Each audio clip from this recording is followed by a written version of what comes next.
How's it going? Sorry if you hear feral child noises in the background. I gave birth to Donnie Thornberry. Just fair warning. Now, I finished Collateral Damage by Lynette Eason. This is my third book of 2026. I will talk about my first two in January wrap-up, but this one I think deserves its own little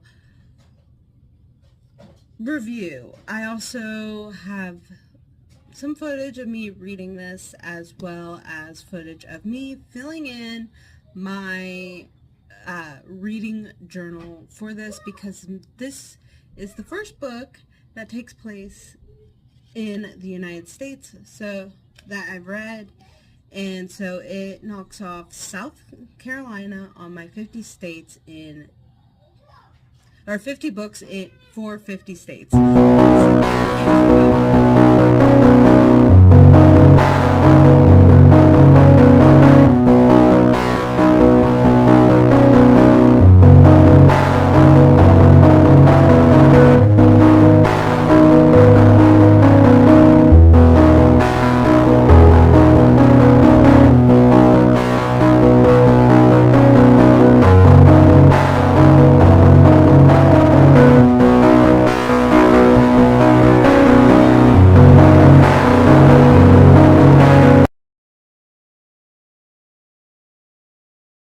Okay guys, ignore my messy desk right now, but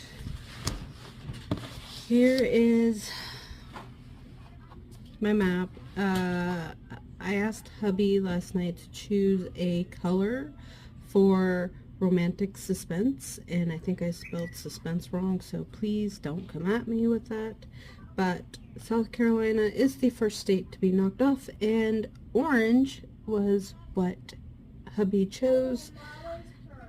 Hold on, buddy. Orange was the color.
Saw me reading the book, then you saw me making this out, but here is the final product. Wants to know I put South Carolina in blue because of their state flag.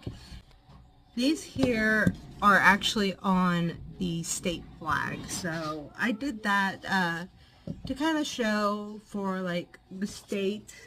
I kind of want to do something like special for each state, and when I saw the state flag, I was like, oh, that's kind of cool. So that's what that is. That has nothing really to do with the book. Now, this here, obviously, they're both discharged from the army, so that's why I did that. I gave up on trying to make the perfect star. I just gave up, so sorry it's a little wonky.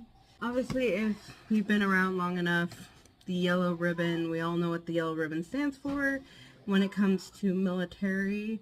At least I feel like everyone should. I mean, I grew up with everyone having the yellow ribbon around because, well, when I was in grade school, 9/11 happened, and then everyone that I knew, like, was basically enlisting. Well, not everyone, but, like, everyone's older brothers, older cousins, all that were enlisting. And then when I got into high school, like, I have tons of friends who enlisted, so yeah. But this here, the teal ribbon, that is for PTSD.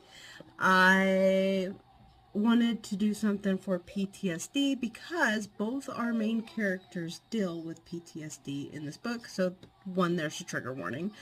That is my final. I did my review, and it is my first official filled out page is done.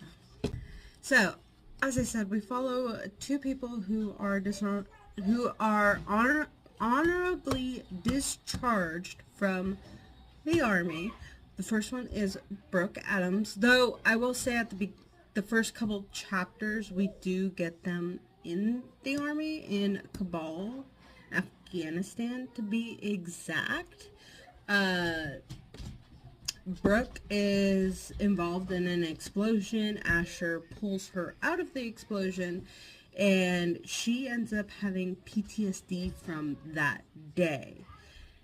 And so when she comes back to the States, which we get their stateside story 4 months after the explosion, she works in a private office, and her deal with her boss is that she does not want to work with veterans because working with veterans brings back her PTSD. Asher, who one of his family members says he needs to go and get help because a champagne cork pops off and he ends up having a little episode. And so he knows Brooke is in the same city as him, and he ends up make an appointment with her, though she does not realize that he is on the appointment book, and her secretary doesn't know that he is a veteran. So when he arrives at her office, he finds that her secretary has been unalived in Brooke's office. Then the suspect is still there. Brooke shows up. They try to get him, but he ends up getting away. And from there, we start our story off of somebody hunting down Brooke because she has something that will put a lot of people away, especially someone very high up in military. I forgot to put that as a trigger warning on my reviews.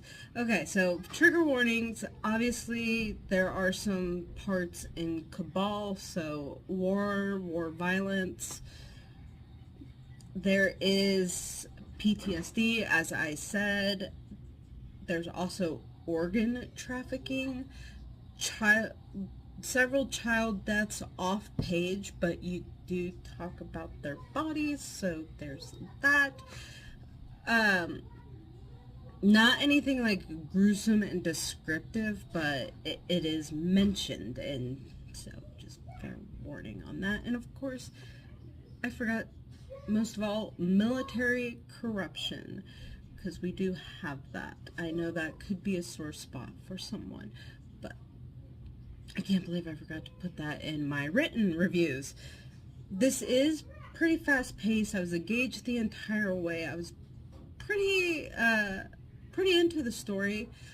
I did rate this 3.5 stars. It lost a half star because I figured out who the bad guy was around 30-40-ish%. So yeah, that's the one thing that kind of sucks. But I may have also figured out because I have trust issues and suspect everybody. So I tend to be right most of the time just because I do have those trust issues. Either way, I do highly recommend Collateral Damage. This is the first book in Danger Never Sleeps. I think there might be only 2 more books, or my library has 2 more books in this series. There might be more. I haven't quite looked that up yet. But I definitely want to try more Lynette Eason. If you like military suspense, you might like this. This doesn't have a lot to do with military, but it kind of does at the same time. Just know that it's mostly stateside versus being across overseas. And that this is a slow burn romance. So if you're here for the romance, it's not very forefront in this. The couple does kiss 2 times on page. It's kind of descriptive, but kind of not. Like, not enough to make me feel uncomfortable, because there are some kissing scenes that make me uncomfortable, and I'm like, I don't want to read this. Because I am like that sometimes. But yeah, like I said, I recommend. That's it for, we got a crying child. That's it for this review. I will see you guys in the next one. Bye.